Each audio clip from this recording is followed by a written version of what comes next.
আসসালামু আলাইকুম প্রিয় সম্মানিত দর্শক শ্রোতা সবাই কেমন আছেন? আশা রাখি সবাই ভালো আছেন। সরকারি প্রাথমিক বিদ্যালয়ের তৃতীয় ধাপে শিক্ষক নিয়োগের কার্যক্রম আপাতত স্থগিত থাকছে। এখানে সরকারি প্রাথমিক বিদ্যালয়ের অনেকেই তৃতীয় ধাপের নিয়োগ সম্পর্কে জানতে চান। প্রথম আলো পত্রিকায় সরকারি প্রাথমিক বিদ্যালয়ের তৃতীয় ধাপের নিয়োগ যে কারণে স্থগিত রয়েছে এখানে একটি রিপোর্ট প্রকাশ করা হয়েছে। এখানে বিস্তারিত কী বলা হয়েছে আপনাদের মাঝে জানিয়ে দেওয়ার চেষ্টা করব। আশা করি ভিডিওটি মনোযোগ সহকারে শেষ পর্যন্ত দেখার চেষ্টা করবেন।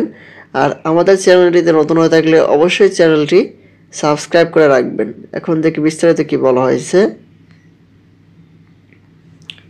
দেখতে পাচ্ছি বলা হয়েছে সরকারি প্রাথমিক বিদ্যালয়ের সহকারী শিক্ষক পদে তৃতীয় ধাপে ঢাকা ও চট্টগ্রাম বিভাগের নিয়োগের ক্ষেত্রে নিয়োগপত্র প্রদান সহ এ সংক্রান্ত সিদ্ধান্তের কার্যক্রম স্থগিত করে দেওয়ার আদেশ আপাতত বহাল থাকছে। এই সংক্রান্ত রুল আগামী 25শে জানুয়ারির মধ্যে হাইকোর্ট নিষ্পত্তি করতে নির্দেশ দিয়েছেন আপিল বিভাগ।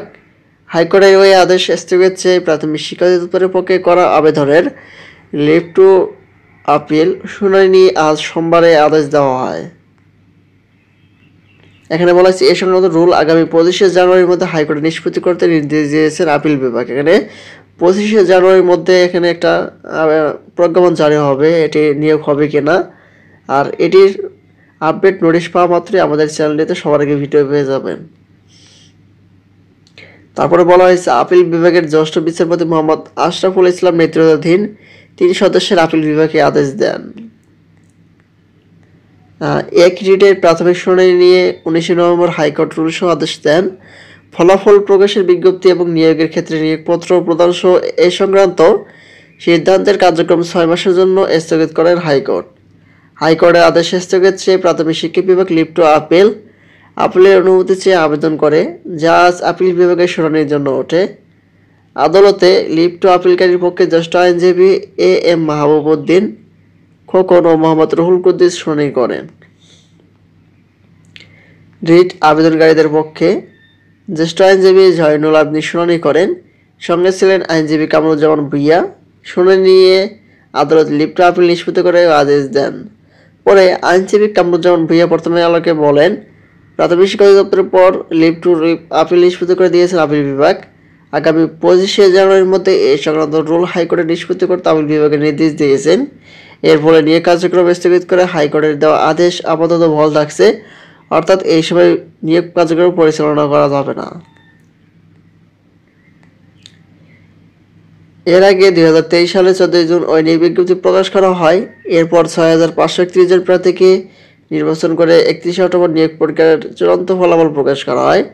প্রাথমিক ও গণশিক্ষা মন্ত্রণালয়ের গত 11 নভেম্বর এই সংক্রান্ত আদেশ অনুসারে নির্বাচিত প্রার্থীদের অনুকূলে 20শে নভেম্বর নিয়োগপত্র ইস্যু করার কথা ছিল। তবে ওই নিয়োগের ক্ষেত্রে কোটা অনুসরণের অভিযোগ তুলে ফলাফল প্রকাশের বৈধতা চ্যালেঞ্জ করে নিয়োগবঞ্চিত 31 প্রার্থী গত নভেম্বরে রিটটি করেন। রিটের শুনানি নিয়ে হাইকোর্ট গত 19শে নভেম্বর রুল দেন। পাশাপাশি গত 31শে অক্টোবর ও গত 11 নভেম্বর সিদ্ধান্তের কার্যক্রম স্থগিত করেন। হাইকোর্টের আদেশের পর নিয়োগপত্র ইস্যু হয়নি। রুলে গত 31শে অক্টোবর ফলাফল প্রকাশের বিজ্ঞপ্তি ও নিয়োগের বিষয়ে গত 11 নভেম্বরের নির্দেশনা সংবলিত স্মারক কেন আইনগত কর্তৃপক্ষ ঘোষণা করা হবে না তা জানতে চাওয়া হয়। প্রাথমিক গণশিক্ষা মন্ত্রণালয়ের সচিব মহাপরিচালক সহ বিবাদীদের রুলের জবাব দিতে বলা হয়। এই রুল এখনও হাইকোর্টে নিষ্পত্তি হতে যাচ্ছে।